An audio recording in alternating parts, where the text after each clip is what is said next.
আমিশা যে চকলেট খাওয়ানোর এই প্ল্যানটা করেছিল, এখন হত্যাকারীর ফাঁসির রায় হয়েছে।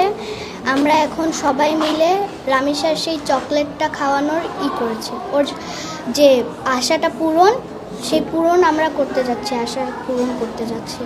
এখন আমরা মানে খুব কষ্ট পেয়েছি যে ও এরকমভাবে হত্যা, মানে আমাদের চোখে এরকম হচ্ছে যে এদিক দিয়ে এদিকে হচ্ছে রামিশা হাঁটতেছে। যেদিনকা ওর লাশ বাহি আসে অ্যাম্বুলেন্সটা, তখন আমরা একটা মেয়েকে দেখছি।